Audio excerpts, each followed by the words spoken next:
Dans les épisodes précédents, nous avons parlé des crises, du silence, du retrait émotionnel, de ces moments où le lien semble se tendre, s'éloigner ou devenir difficile à maintenir. Aujourd'hui, nous allons explorer une question qui revient très souvent chez les partenaires et parfois même chez les personnes concernées. Pourquoi certaines personnes semblent-elles saboter leur propre relation? Parce que vu de l'extérieur, certains comportements peuvent sembler incompréhensibles. La relation avance, le lien se renforce, la proximité augmente, et soudain, quelque chose change. Une dispute apparaît, une distance s'installe, une crise éclate, ou un silence commence. Et souvent, le partenaire se demande, pourquoi faire ça alors que tout allait bien? Pourquoi repousser ce qui est important? Pourquoi détruire quelque chose qui fonctionne? Pour comprendre cela, il faut d'abord comprendre une chose essentielle. Très souvent, ces comportements ne viennent pas d'un manque d'amour, ni d'un manque d'attachement. Ils viennent souvent de la peur. Parce que pour certaines personnes, la proximité émotionnelle peut devenir inquiétante. Plus le lien devient fort, plus certaines peurs peuvent se réveiller. La peur d'être abandonné, la peur d'être rejeté, la peur d'être blessé. Et parfois, sans même s'en rendre compte, la personne commence à se protéger, à créer de la distance, à repousser, à tester le lien,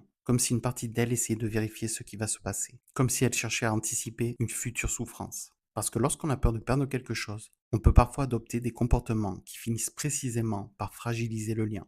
Et c'est souvent là que naît cette impression de sabotage. Non pas parce que la personne veut détruire la relation, mais parce qu'elle essaie de gérer une peur qui la dépasse parfois. Le problème, c'est que vu de l'extérieur, les conséquences restent réelles. Les disputes, les ruptures, les silences, les allers-retours. Et pour le partenaire, cela peut devenir extrêmement déroutant, parce qu'il reçoit des messages contradictoires, de l'amour, puis de la distance, puis du rapprochement, puis du rejet, de la proximité, du retrait. Et cette alternance peut être très difficile à comprendre. Ce qui est important de voir, c'est que derrière certains comportements, il existe souvent une logique émotionnelle, une peur, une insécurité, une tentative de protection, même lorsque le résultat semble destructeur. Comprendre cela ne justifie pas tout, ne rend pas la souffrance moins réelle, mais cela permet souvent de mieux comprendre ce qui se joue derrière certaines réactions. Dans le prochain épisode, nous allons explorer une situation particulièrement douloureuse. Pourquoi certaines personnes repoussent précisément ce qu'elles aiment le plus et pourquoi ce paradoxe est souvent au cœur de nombreuses relations marquées par une forte intensité émotionnelle.